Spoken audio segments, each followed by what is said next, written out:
Russ, you're back. You made it back safely.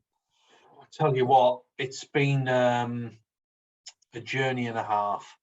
As in, like, Don't Stop Believing played halfway through the second time. Is that what you're talking about? Yeah, exactly that. No, it's a long drive. We've been to North Scotland. North Scotland. I thought all of Scotland were north. Oh, you daft stereotype, you. Well, I mean, no, geographically accurate is what I meant.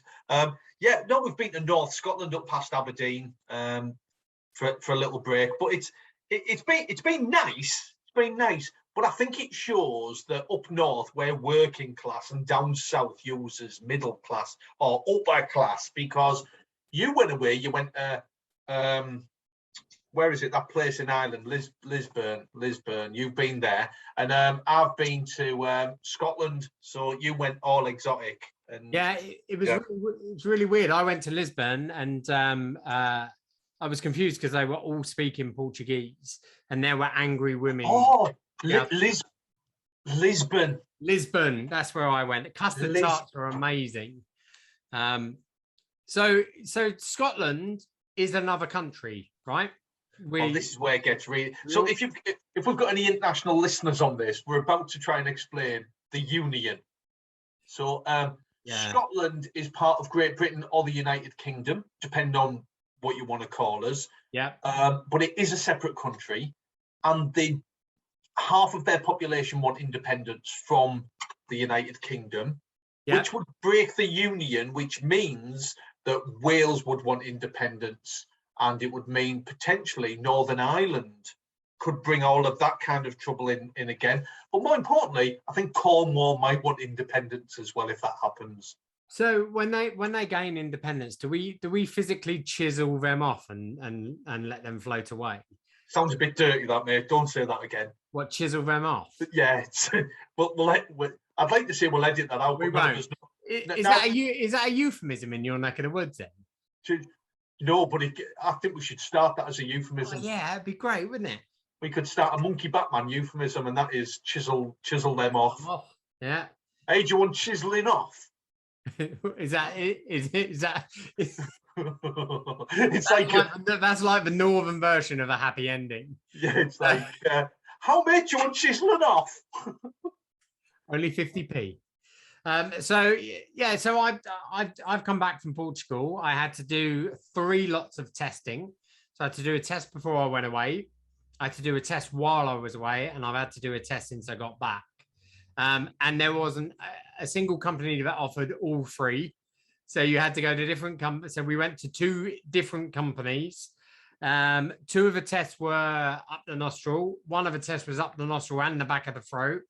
And I've learned something very strong about me, which is I have an incredibly strong gag reflex, which some of you may find surprising. But I just found the whole process expensive and confusing. So how many tests did you have to have done when you went to Scotland? No tests. You didn't even have to down a deep fried Mars bar in one? No. The only test I did was how much downtime can I have? Because I'm a bit like you. I'm a bit of a workaholic. Yeah. When I'm checking my phone, it's not social media. I've got any emails. Has anybody WhatsApp? Does it? Because we both care very much about looking after our customers.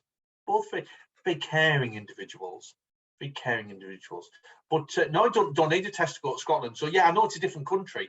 This is where it gets really confusing, right? Because we have a UK government which have some governance over Scotland. However, they have a Scottish government as well, which have governance over Scotland. So it's very confusing, gets very confusing.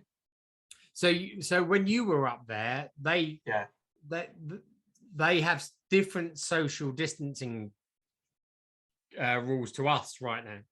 So right now, it's down to the venue whether or not you have to wear a mask or anything like that. Yeah. In Scotland, it's still implied that everyone indoors wears a mask, and that's the government that have said that. So yeah, but I mean, I like wearing a mask inside anyway. Normally I go up to counters and put my hands in my pocket and say, give me all the money out till. That I do that kind of stuff with the mask on. It's really funny until the police turn up. It's funny, but you're wearing a mask, so they don't know it's you. Oh yeah, that's why I keep getting away with it. It's good, and you'll continue to get away with it if it wasn't for pesky kids. It's pesky kids. Well, I want to revisit your Lisburn situation, but Okay. we should do some questions. Okay, so I've got 3 questions.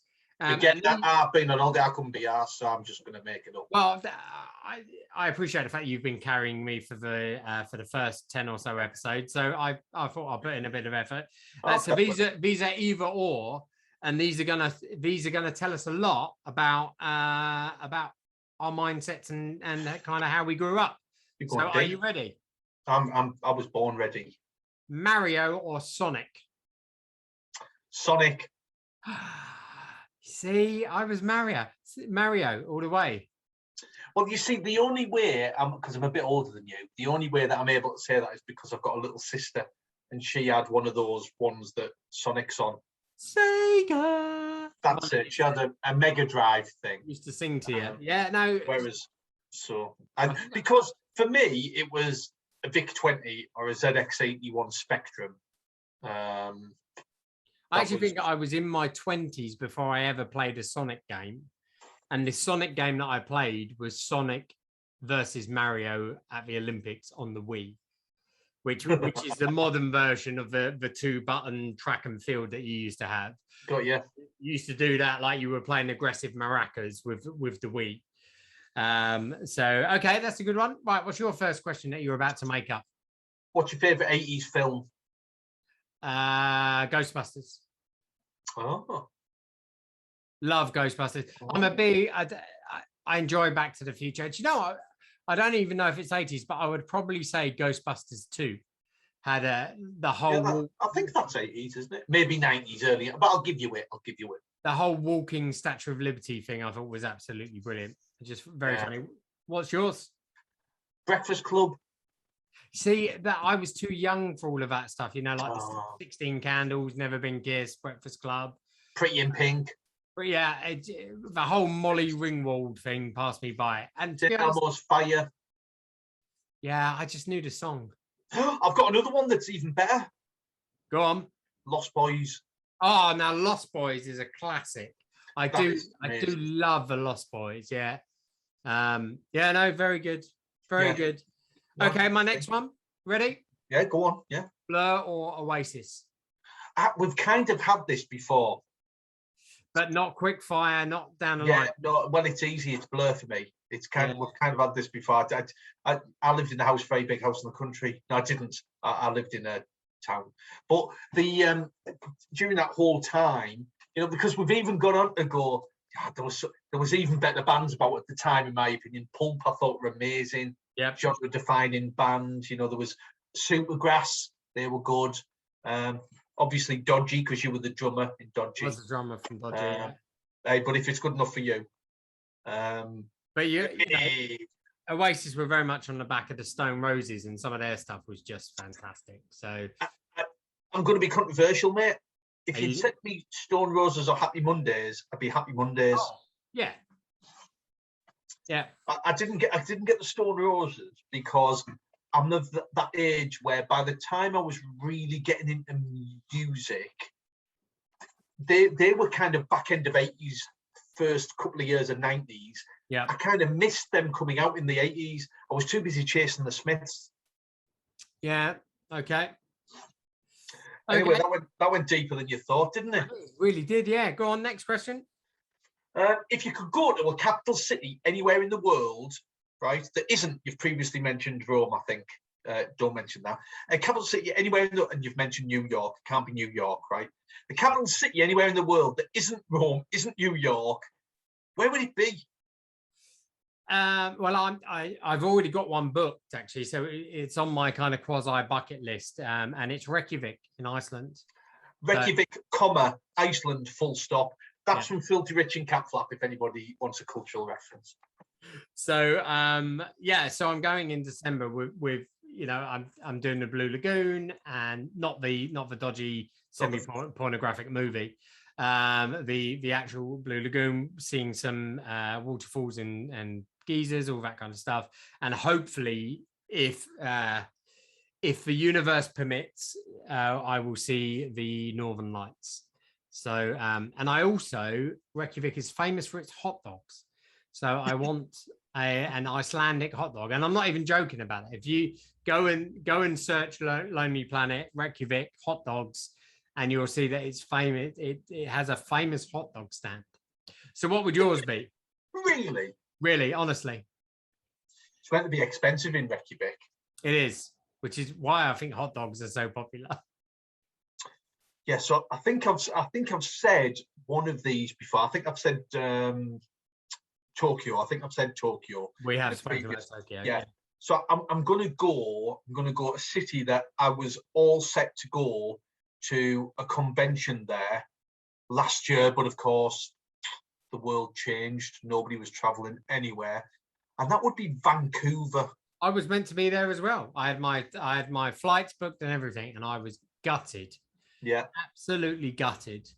And yeah, there were activities planned. There was whale watching.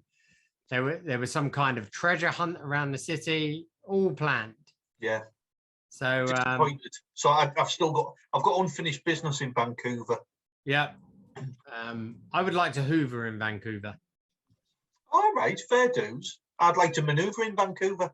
Yeah, I think that would be good. I would like to iron a sheet and make it smoother in Vancouver. I'd like to louver in Vancouver. Oh, louver's a good one.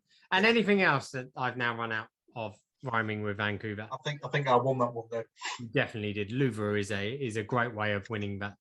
My final one, and this is a huge one. This is going to separate our audience, all two of them. Both of them. Dogs or cats? Dogs. Yeah, I'm dogs all the way. I'm sorry. Dogs. I know people say, well, intelligent people like cats. No, cats are arseholes. I'm sorry. I'm just going to put it out there. I mean, a dog is like a toddler. No matter how long you've been away, whether it be 1 minute or 1 year, they're so happy to see you. And it's just unconditional love. Cats are like teenagers. They're like, where are my keys? Where are my food? Yeah. And if you die, I'm going to eat your face off. You know, just like teenagers. That was a great film, that, by the way, Face Off. But I don't remember any cats in it. Yeah, Face Off. Yeah. Yeah, no, so I'm a genuine believer that you should have a dog when you're growing up, because it teaches you everything you need to know. It teaches you to love, to care, to look after something else.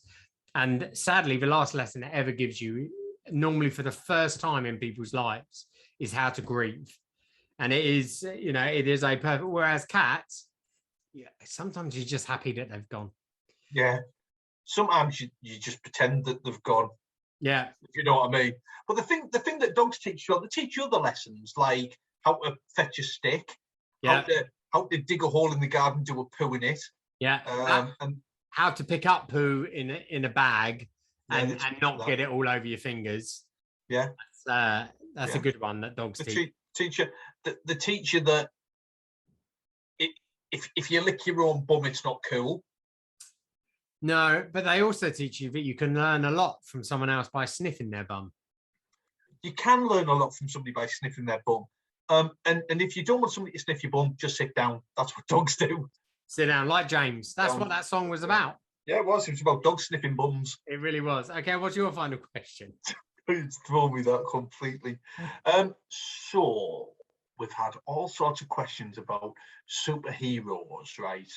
But I'm going to ask you a specific question about a channel that is owned by a company that bought out a studio that is pretty good at doing superheroes. Okay. Right. So of all of the things that have been put out on the Disney Plus channel, yep, since it came into existence, by the way, I don't know if you've got an email recently, they put the subscription up to £7.99. Have they? What? Disgraceful! I prepaid for a year, so so did I. So I got a discount. Yeah. So the Disney Plus channel, all the content that they've put out there, what's been your favourite bit of content? So for me, and it's not necessarily the quality of it, although it was incredibly high, but it was WandaVision. So the reason being is, for the first time ever, a studio's been able to explore the full kind of canon of works that goes alongside characters.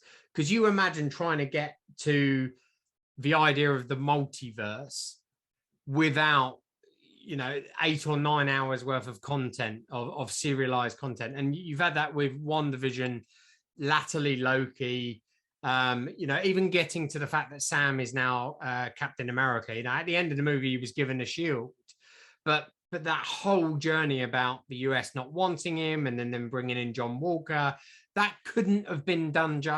They just couldn't have done it justice in a movie. So I think the expanded content of the Marvel universe, and I can't wait to see how well they do it with Star Wars. So Mandalorian has been brilliant.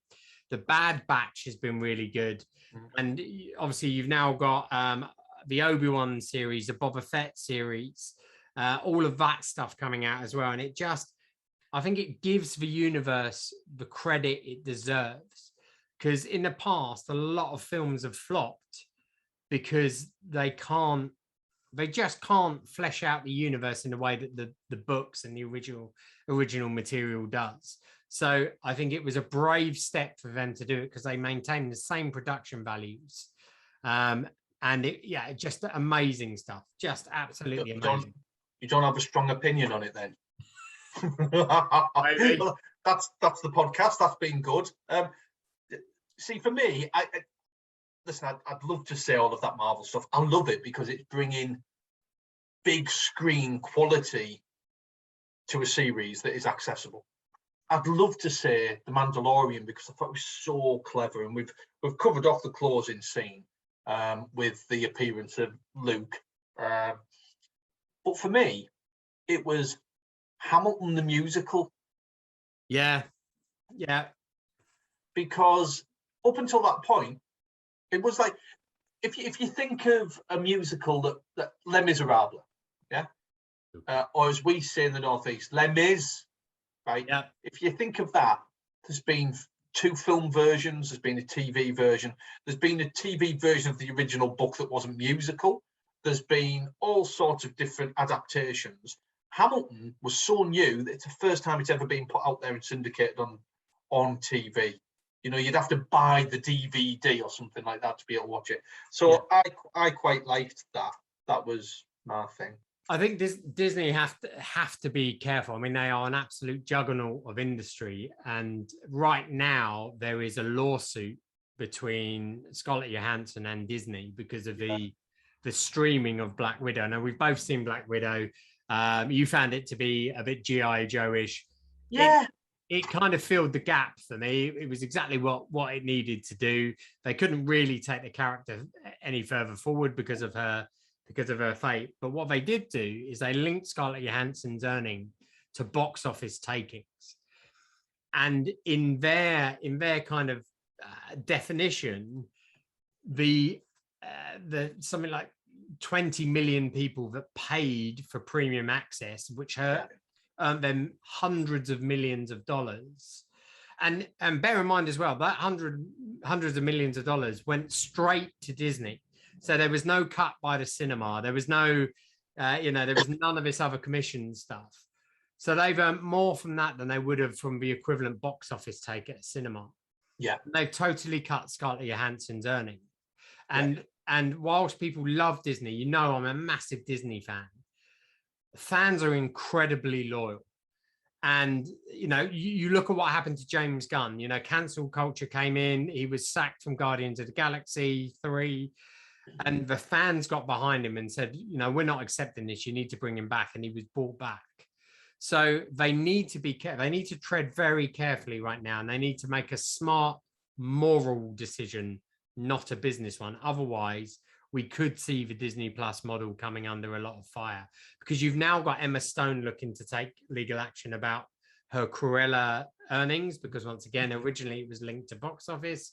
And whilst hers were nowhere near the level of Black Widow, it's still in the millions of dollars that she's missed out on. So I think there's it's going to be a bit of a watershed moment about how they do it, because at the moment I look at Disney Plus as a real window into Disney, because they've got all those lovely documentaries like behind the scenes. You can go look at attractions, see how animators started, all of that kind of stuff. And I just don't want it to feel like they're just, and of course they are doing it to make money, of course they are, but they've always been able to walk that line really nicely between great content and feeling like it's still one guy drawing stuff and being really successful. And I hope they don't lose that. Yeah. Well, that's a social commentary, political commentary from Monkey Batman. So it was business. Totally ticked the business box there, mate. Totally. Have we got any more? Have we done questions? Mm-hmm. Done. Yeah. Well, I just want to revisit, because all I can see, if you're watching this on YouTube, you'll be able to see there is a bit of a V-shaped tan with a pasty white British body. So obviously you've been to Lisbon, not Lisburn. And well, it wasn't Lisburn. That's the problem. Oh yes, it was. And I love the picture you put on social media of a drumstick squashy compared to your tan line. Yep. Yeah. So you don't tan, then you just burn. So unlike you, which is who are actually ginger and have elements of ginger, people don't know, but I am basically ginger. And Lisa Ellams, V Ellams, commented saying, "Are you sure you're not a redhead?" I have two levels of tanning. I go bright red, and then I peel and go white again. There's kind of no progression at all. And for a lot of my burning, I was wearing factor 50 sunshade. So it is really bad for me. And you can't, it's the tan line is quite pronounced. But yeah, I have to be really careful with my skin. I'm very, very fair. And my brother's worse. My brother is basically transparent. He's like one of those geckos that you can see his organs.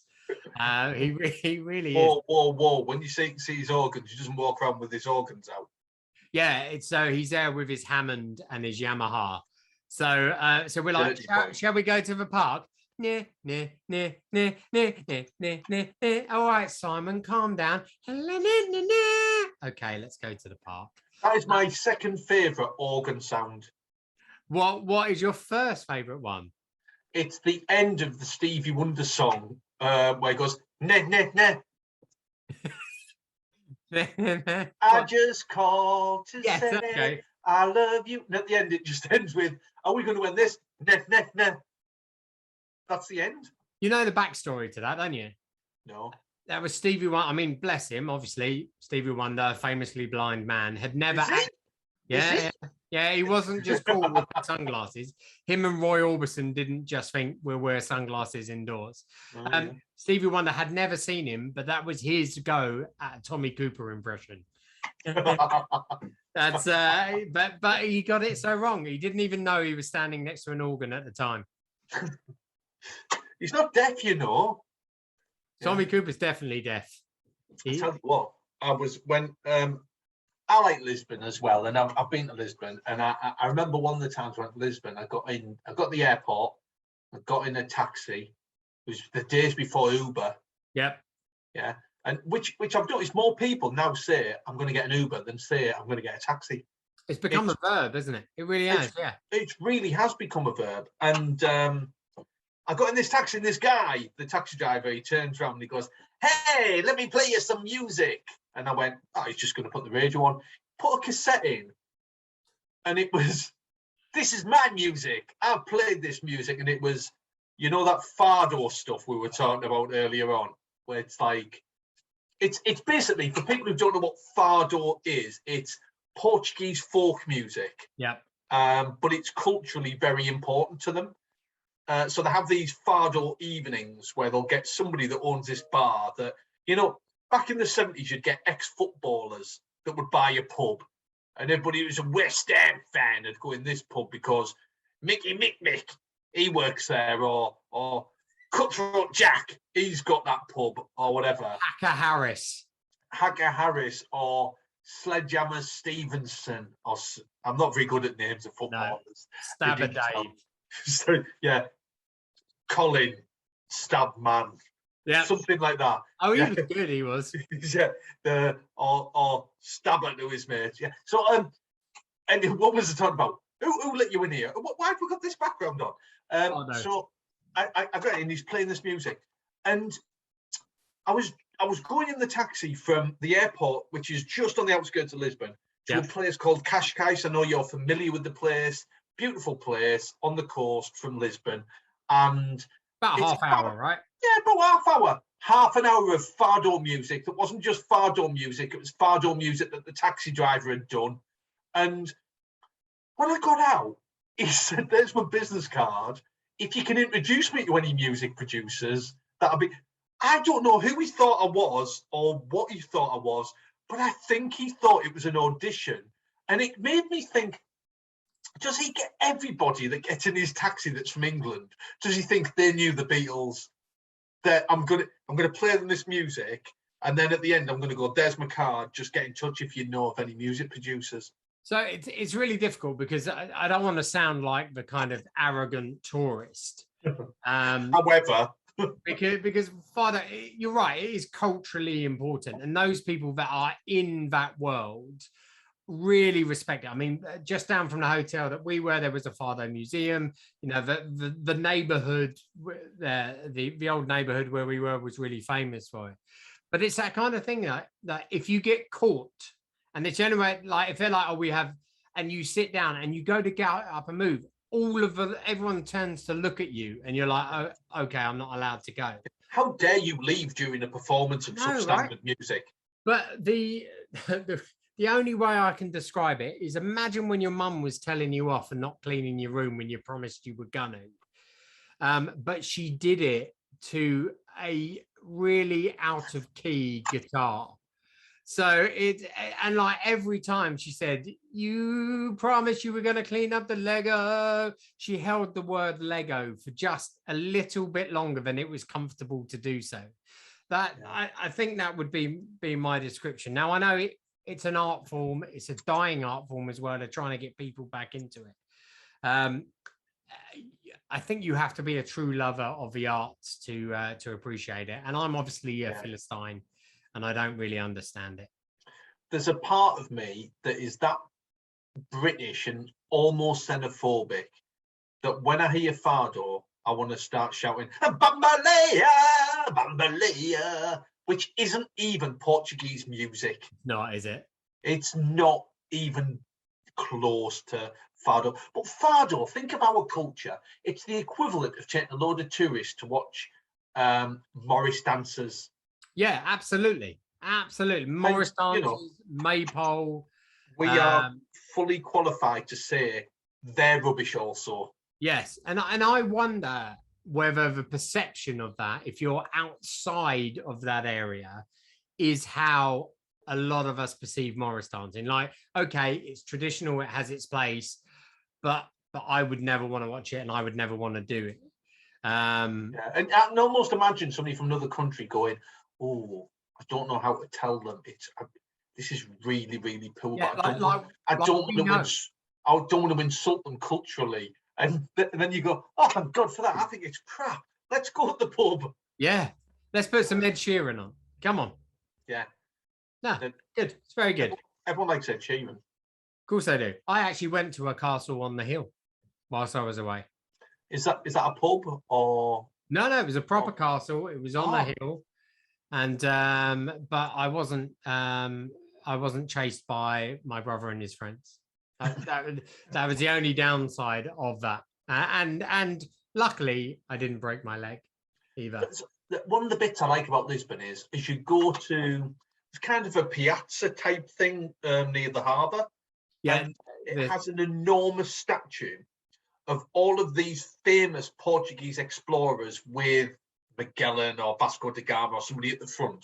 Yeah, and it's kind of a harp shape as it goes up. Yeah, you probably went when you were there. I did. Yeah, you've got the wrong location, so you're confusing it with Commercial Square, And then Commercial Square. Commercial Square, but that statue is down further. It's down by Berlin, and it's got yeah, all of the great explorers on that, and it's huge as well. You can see it from miles away. It's absolutely Huge. Well, the thing that I think, and I don't know if there's a cultural embarrassment like the embarrassment we have, is they conquered a lot of the world. Yeah. And a little bit like the British Empire, they weren't very nice when they were doing it. No. You know, so at what stage do we celebrate going to America and colonizing America and going to areas of Africa and India and the Hong Kong and they're the same. They're like Brazil, places. At what stage do we stop celebrating it and start going, sorry, overstep the mark, just a little country? I think it's a really that's a big subject to go into. At what point do we apologize for what was acceptable at the time and pushed the world forward in terms of technology advancements and and all that kind of stuff, and when do we say I think what you have to do is you have to recognize the spirit of exploration in all of it, and you should celebrate that, and you should also recognize the methods that we use and apologize when those methods overstep the mark. So there was to go seek out new countries and set up outposts and trading posts and colonies, yes. To plunder natural resources and sell people into slavery, probably not. So you've overstepped your welcome when you're putting people into slavery. Yeah, exactly. And there are a lot of people out there that said, oh yeah, but slavery, it was their people that were selling. But hang on, it was supply and demand, and I think we were right to apologize for aspects of our history, but I do think we should recognize that the world simply wouldn't be where it is today if people didn't go out there and explore. Yeah. And that's kind of how I feel, bringing it full circle to one of our previous ones. That's how I feel about people blasting off into space. So, there's lots of social media right now about, oh, you could have cured world hunger.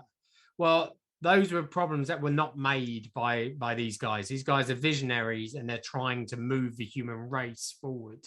No matter the money that's pumped in, unfortunately, until governments are fair and just, and the money actually gets to the people, world hunger isn't going to be solved.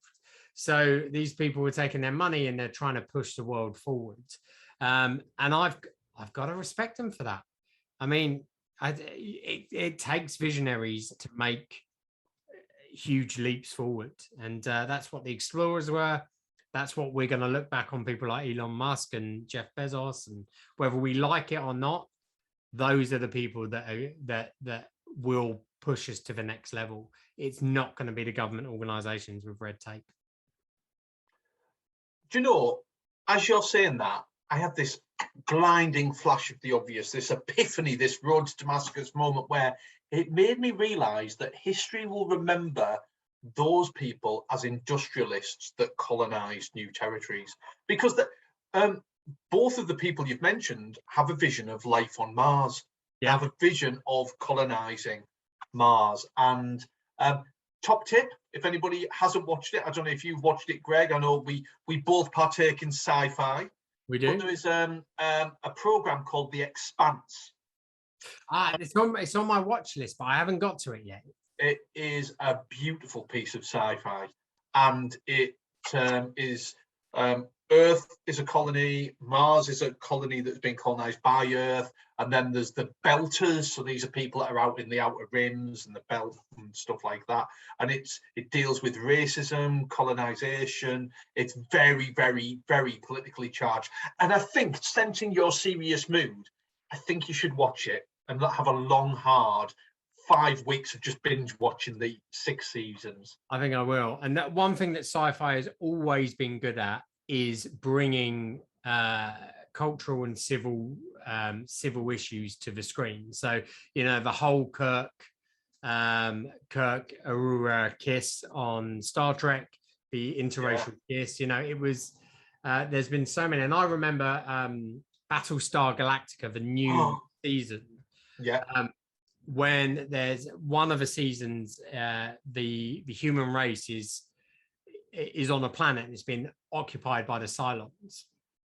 And some of the humans resort to pretty drastic tactics to fight their oppressors. And it was the first time on American TV that it showed suicide bombing from the view of the occupied people. And why, you know, because we often go, why would people do that? You know, why would you feel you have to do that?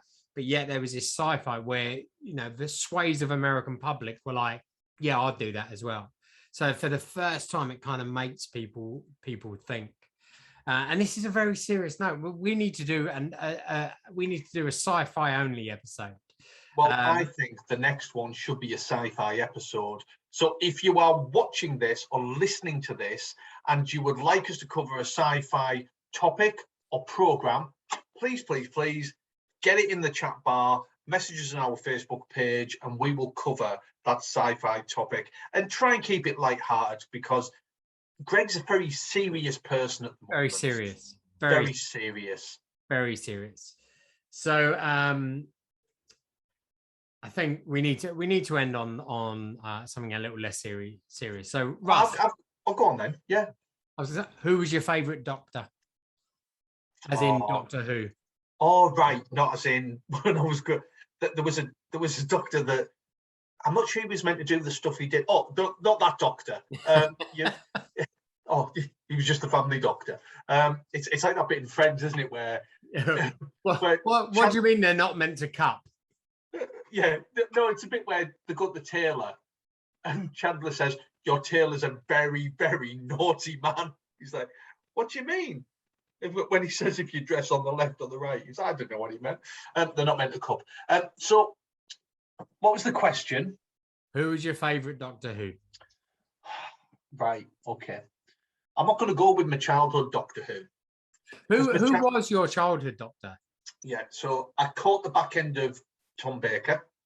Did you? Yeah, I caught the back end of Tom Baker. But then it was Peter Davison. Yeah.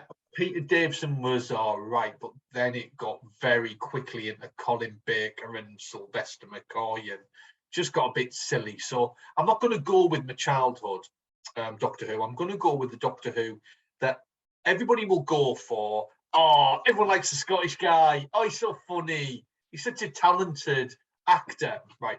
I'm not going with him. And I don't mean the one with the Italian surname. I mean David Tennant. Yeah. I'm going to go with Colin Eccleston. And the reason I'm going to go with Colin Eccleston is when my eldest son was a young kid and Doctor Who was coming back. Now, they tried to bring it back with a feature film with a McGann in it and stuff Christopher. like that. What did I say? Colin. Oh, yeah, I'm thinking of Colin Firth, Anna. Christopher Eccleston. I know exactly who I meant. I'm sorry, guys. I'm sorry. It's somebody's obviously starved the room of oxygen. Christopher Eccleston, because although he was quite a dark Doctor Who in terms of how it was filmed and the messaging, he was the Doctor Who that made David Tennant's reign as Doctor Who possible. Yeah. But it was the Doctor Who that brought it back. And I thought that the storylines were clever. It was Russell Davies, wasn't it?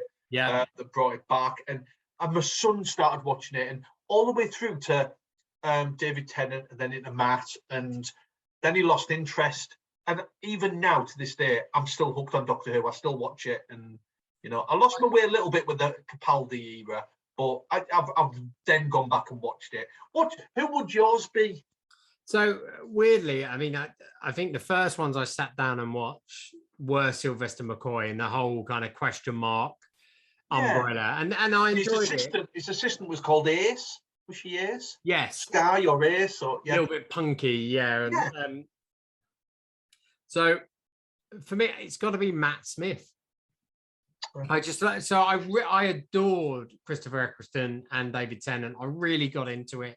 I remember when Doctor Who came back, and I kind of missed the first series, and then I went back. It's the first time I really used BBC iPlayer to to watch stuff as well. So that was a big thing for me. And David Tennant, you know, the whole Billy Piper story and the way that went through. But then when Matt Smith came in, and you had Nebula from Guardians of the Galaxy as his assistant, they were really edgy.